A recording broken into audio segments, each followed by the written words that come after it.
Angedacht zwischen Rhein und Reben. Impulse aus dem Kirchenbezirk Germersheim. Es ist Himmelfahrt. Tag, an dem wir feiern, dass Jesus dahin abgehauen ist. Boah, ich weiß nicht ganz, schon irgendwie ein komischer Feiertag, oder? So zwischen Ostern, wo wir feiern, dass Jesus wieder auferstanden ist, und Pfingsten, wo wir feiern, dass der Heilige Geist kommt, feiern wir Himmelfahrt, dass Jesus verschwunden ist.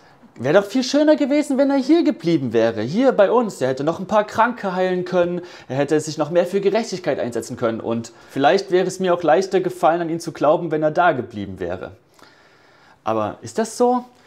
Ich möchte euch eine Sache aus der Geschichte von der Himmelfahrt mitgeben, die ich total spannend finde. Nämlich am Ende des Matthäusevangeliums in der Bibel wird diese Geschichte erzählt, und die Freunde von Jesus, die gehen so einen Berg hoch, und dort steht dann, als sie Jesus sehen, einige von ihnen zweifelten. Einige von ihnen zweifelten. Woran zweifeln die denn bitte? Die sehen dort Jesus, die haben ihn jahrelang erlebt. Die haben mitbekommen, wie er Kranke geheilt hat, die haben mitbekommen, wie er gestorben und wieder auferstanden ist. Sie sehen ihn leibhaftig. Woran bitte zweifeln die? Ehrlich gesagt, ich weiß es nicht, aber ich bin froh, dass die Bibel so ehrlich ist.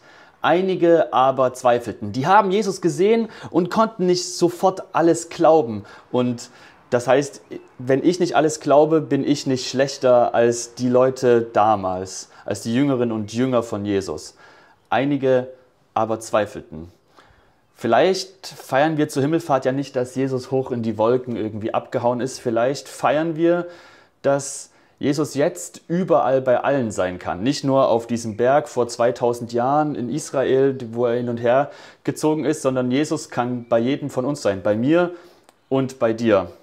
Jesus sagt zu seinen Freundinnen und Freunden: Ich bin bei euch alle Tage bis ans Ende der Welt. Und damit meint er auch mich. Auch wenn ich zweifle, ich und du, wir sind mit gemeint. Frohe Himmelfahrt. Angedacht zwischen Rhein und Reben. Impulse aus dem Kirchenbezirk Germersheim.